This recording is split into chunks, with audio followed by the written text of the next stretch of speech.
नमस्कार, बहुत स्वागत है आप सभी का। आप देख रहे हैं भारत 24 और आपके साथ मैं हूं अमृता गर्ग। रुख करेंगे देश दुनिया की अहम खबरों का, जहां भारत दुनिया का ग्लोबल ड्रोन हब बनने की राह पर है। अगले साल तक 1 लाख ड्रोन पायलट्स की जरूरत, 6,000 करोड़ के रोजगार सृजन की उम्मीद है। चेन्नई में केंद्रीय मंत्री अनुराग सिंह ठाकुर का संबोधन, ड्रोन यूनिवर्सिटी शुभारंभ, ड्रोन यात्रा को हरी झंडी दिखाई। अनुराग ने मेडिसिन फ्रॉम द स्काई पहल को भी सराहा है। बीटिंग रिट्रीट में प्रधानमंत्री मोदी ने आह्वान किया था। ड्रोन महोत्सव का भी प्रधानमंत्री मोदी ने उद्घाटन किया था।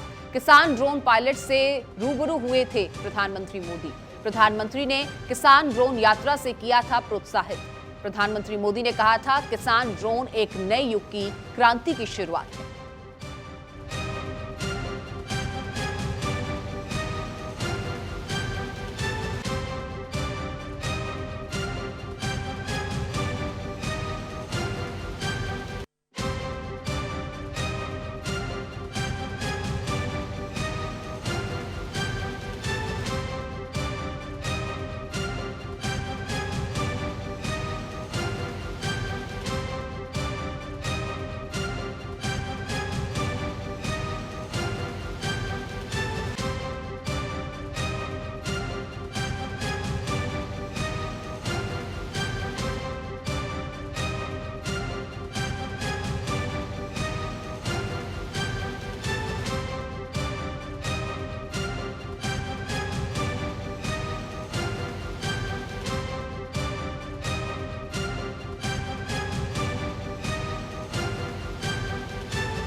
अब तक 80 कांग्रेस के असभ्य ज्ञान की सूची में 80 गालियां हैं। भाजपा ने तैयार की सभी गालियों की फहरिस्त।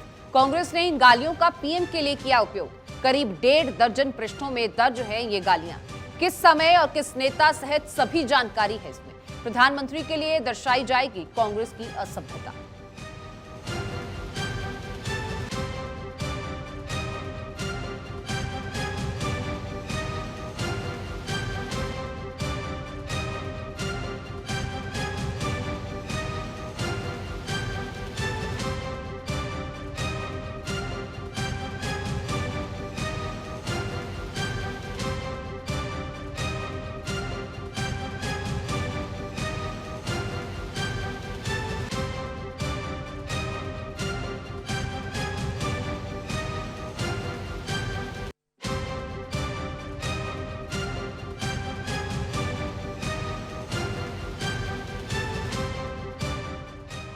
यूपी से अवनीश विद्यार्थी की रिपोर्ट। मैनपुरी उपचुनाव से बढ़ सकता है शिवपाल का कद। चाचा भतीजा की राह हुई आसान। जानकार सूत्रों ने संकेत दिए, दिसंबर में शिवपाल हो सकते हैं सपा की ओर से नेता प्रतिपक्ष। मैनपुरी उपचुनाव के बाद शिवपाल की नई भूमिका संभव। चाचा शिवपाल के साथ से खुश हैं भतीजे अखिलेश।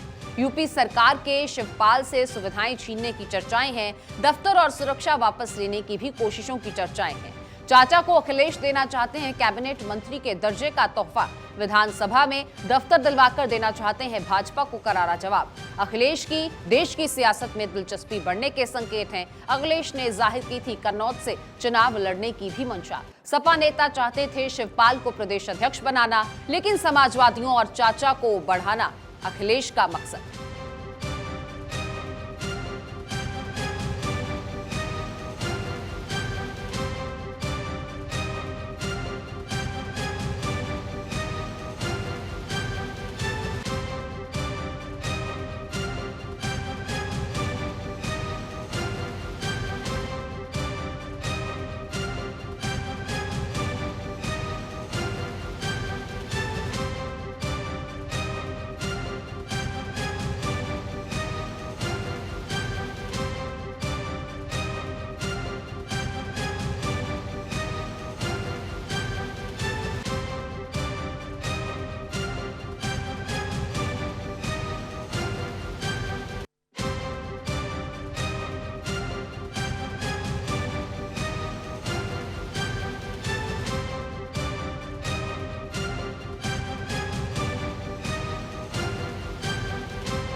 हिमाचल को लेकर हाइपोथेटिकल सिचुएशन। राजनीति में इन दोनों काल्पनिक शब्द की बेहद चर्चा है। किसी भी विषय या प्रश्न को टालने में लिया जा रहा है इसका सहारा। हिमाचल में सीएम फेस को लेकर कयास हैं, यदि विधायक का चुनाव हारकर भी ठाकुर रहेंगे सीएम। हालांकि उत्तराखंड में धामी को दिया था मौका, लेकिन क्या उत्तराखंड की तर्ज पर हिमाचल को मौका? उत्तराखंड की तरह ही हिमाचल भी पर्वतीय राज्य है। दोनों ही राज्यों में सरकार के मुखिया भी ठाकुर।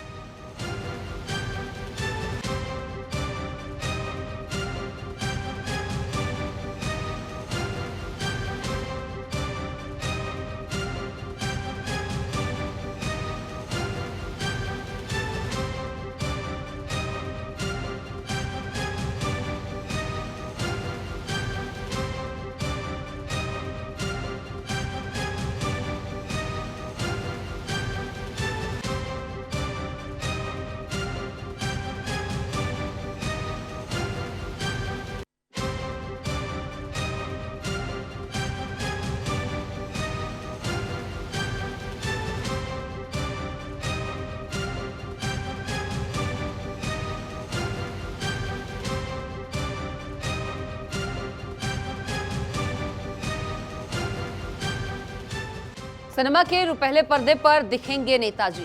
दक्षिण भारत के एक नेता का फिल्म में पदार्पण। हालांकि फिल्म में नहीं होंगे सीधे रूप से अदाकार, लेकिन कुछ दृश्यों में हो सकते हैं नेताजी के शॉट्स। दरअसल प्रतिद्वंदी नेताजी की बन रही है बायोपिक। प्रतिद्वंदी नेताजी की भूमिका निभा रहे विजय सेतुपति। एक दृश्य में नेताजी प्रतिद्वंदी नेताजी की डिबेट। हालांकि दोनों नेताजी नजर आएंगे शाही अंदाज में।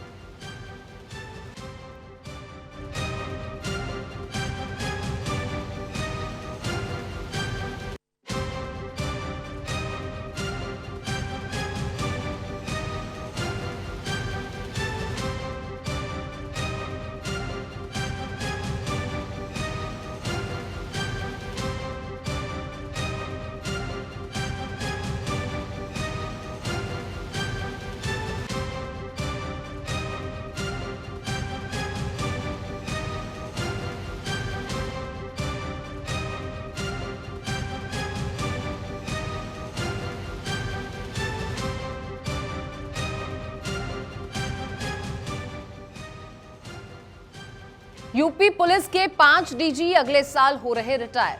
कार्यवाहक DGP IPS doctor D K. Chauhan मार्च में रिटायर होंगे। आईपीएस देवेंद्र सिंह चौहान को नहीं मिलेगा सेवा विस्तार। केंद्र लौटा चुका है उनके कंफर्म डीजीपी बनने की फाइल, और अब नए साल में केंद्र ही फाइनल करेगा यूपी का नया डीजीपी। नए साल में नए सीएस के नाम पर भी केंद्र ही मोहर लगाएगा। इधर ब्यूरोक्रेसी के अफसर जुटे हैं केंद्र और राज्य दोनों को साधने में। आईपीएस गोपाल लाल मीणा जनवरी में, आईपीएस डॉक्टर राजेंद्र पाल सिंह फरवरी में रिटायर होंगे। डीजीपी डॉक्टर डीएस चौहान मार्च में, तो आईपीएस डॉक्टर राजकुमार विश्वकर्मा मई में होंगे रिटायर। तो वहीं डीजी आईपीएस चंद्र प्रकाश मई में रिटायर होंगे।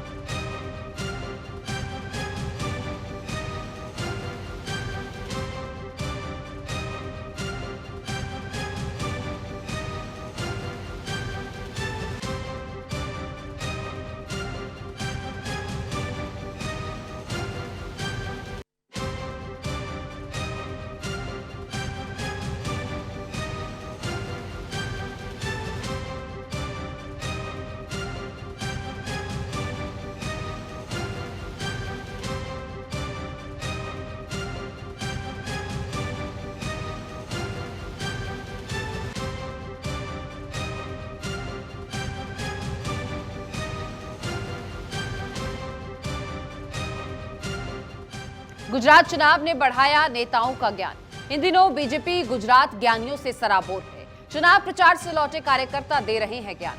राजनीति सहित कई अन्य तरह के ज्ञान। कई उत्साही कार्यकर्ताओं ने शुरू की किताब लिखना, तो कई कार्यकर्ताओं ने हाँकी डींग। ओटीटी प्लेटफॉर्म्स पर फिल्म बनाने तक की डींगे हाँक रहे हैं।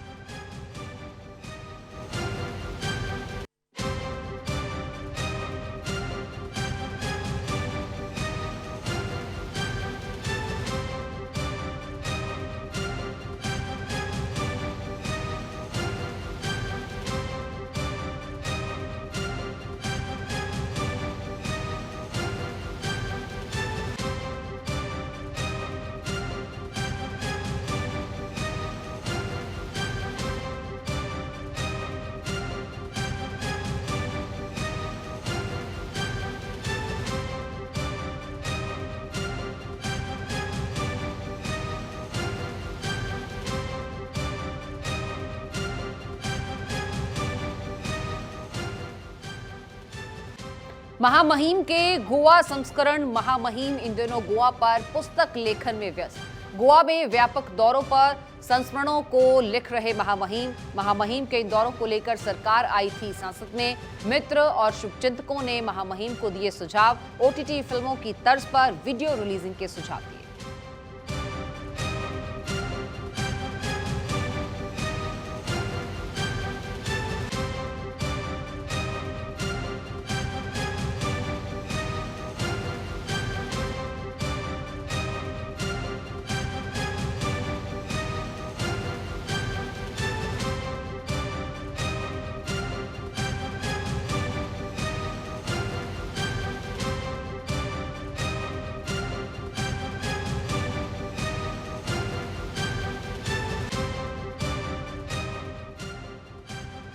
कांग्रेस में इन दिनों नई अध्यक्षता का जायका। स्टीयरिंग कमेटी को लेकर नेताओं में खुसर फुसर। राज्यों के प्रभारी महासचिवों के कामों को लेकर चर्चा। दरअसल नए अध्यक्ष ने महासचिवों को लेकर सवाल पूछा।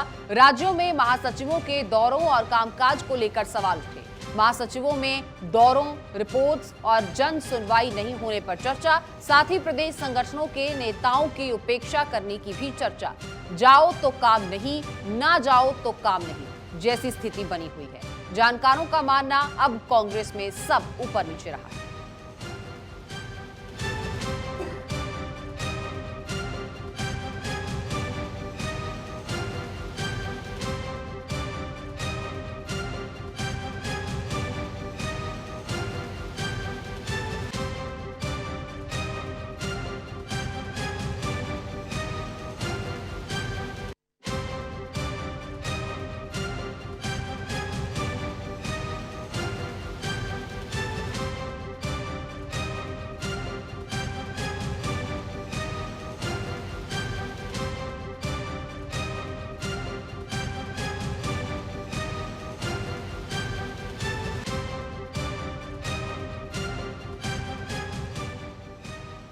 सरकारों की उपचुनाव कसौटी। विधानसभा की 6 और लोकसभा की 1 सीट पर उपचुनाव।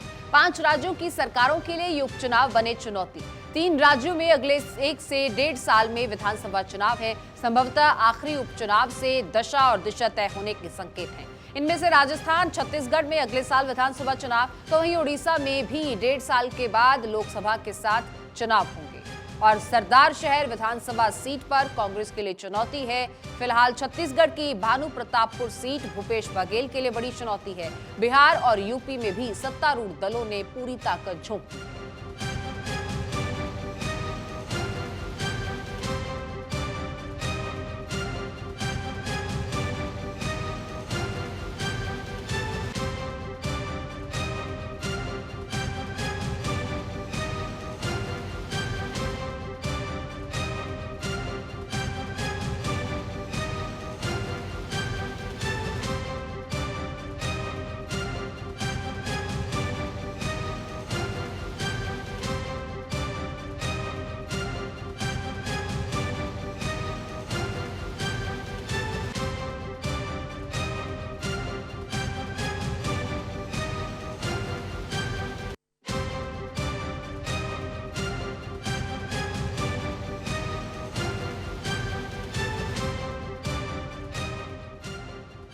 मुलायम आजम दोनों की विरासत दांव पर। यूपी की 2 विधानसभा और 1 लोकसभा सीट पर उपचुनाव। हालांकि इन सीटों को लेकर राज्य और केंद्र सरकार निष्फिक्र, लेकिन संगठन ने पूरी ताकत से लड़ा है विधानसभा का चुनाव। लोकसभा सीट मुलायम सिंह यादव की, विधानसभा सीट आजम खान की। समाजवादियों की विरासत में सेंध से बदल सकती है चुनावी तस्वीर। अखिलेश और आजम खान ने झोंकी है पूरी ताकत।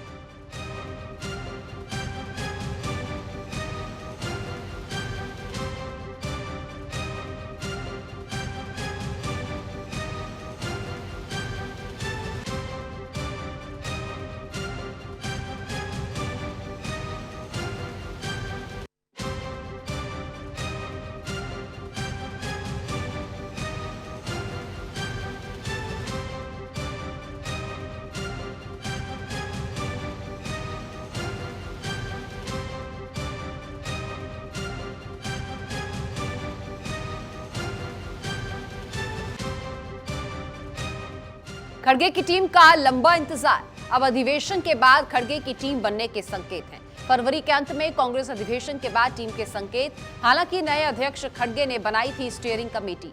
स्टीयरिंग कमेटी में खड़गे ने पार्टी नेताओं को नसीहत दी थी, इस्तीफे के बावजूद पदाधिकारी करते रहेंगे काम। ऐसे में महासचिव पद से इस्तीफे का क्या मतलब था?